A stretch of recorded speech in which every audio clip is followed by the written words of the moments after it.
It's time once again for the Tee Up with Brent Lail. Now the high school's football season is approaching playoff time, and one team continues to stand above the rest. Yeah, the CCH Crusaders, Lauren, are the defending regional champions, and they're also the favorites to repeat this season.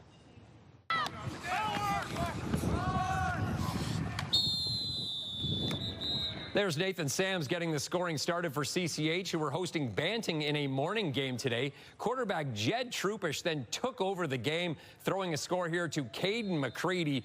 Then he would score a pair on the ground in the first half, including going beast mode for this major. CCH cruised to a victory. They stay undefeated. Canada Football Chat actually has them ranked as the 5th best high school team in Canada right now. And the Western Mustangs football team remains undefeated with just 2 games to go. Yeah, another win this past weekend against the Windsor Lancers sets up what should be another fairly easy victory this weekend at York. It's setting up for a Week 9 collision course with fellow undefeated Laurier next week.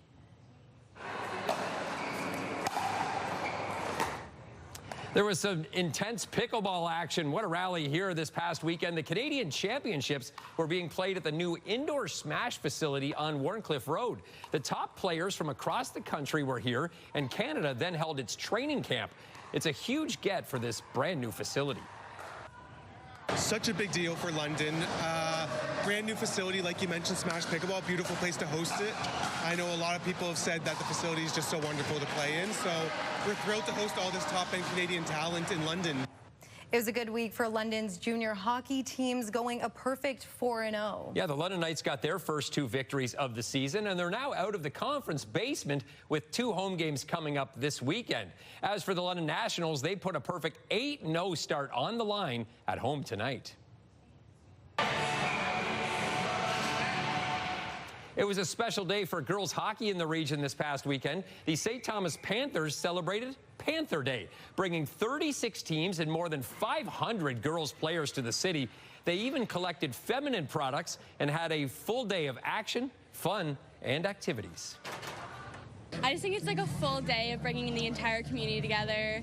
I think it's grown so much from last year even. Yeah. It's going to continue growing every year. Starting hockey at age 6 and now seeing it grow into this is amazing. After 30 years of playing, how this sport has exponentially grown, and having even the PWHL pop-up here today, seeing that means a lot. Let's go back to high school football now. Earlier in the show, we went to CCH. Now it's time to switch to a great story from Division II. Yeah, not every team is playing for championships, Lauren, and when some local schools take the field, it's more about learning the sport and the life lessons that come along with it. It's a team full of new Canadians learning football. I love this sport. Abdullah Asabag only started playing this game 2 years ago. A former soccer player growing up in the Middle East, he initially joined as a kicker, but quickly became Westminster's top defender and kick returner. He came out and tried it. He was a tackling machine for us.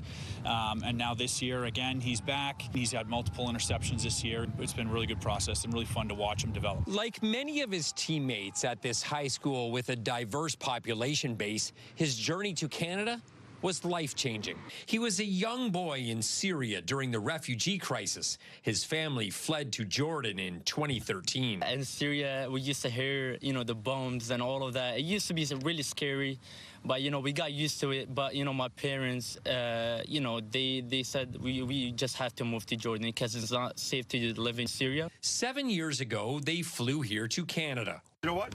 We start tackling better. We're trying to learn because, there's some players are new. While learning a new sport, Asabag and his Wildcats remain winless. Our team's motto this year has been all about resilience, and we're just trying to teach the players that, good things and bad things are going to happen throughout their life, and it's all about how we respond to those things. The coaches restarted this program 3 years ago to give these boys a chance to play the game. However, patience is a necessity when teaching the basics. Everything from, where to line up, where to stand, how the clock works. Scoring just 3 touchdowns through 4 games, it's a long road back to prominence for a once powerful program. Back in 2009, we used to have a really good sport team, like for football. And then after that, there's no people are interested for football. So we bought it back in 2023.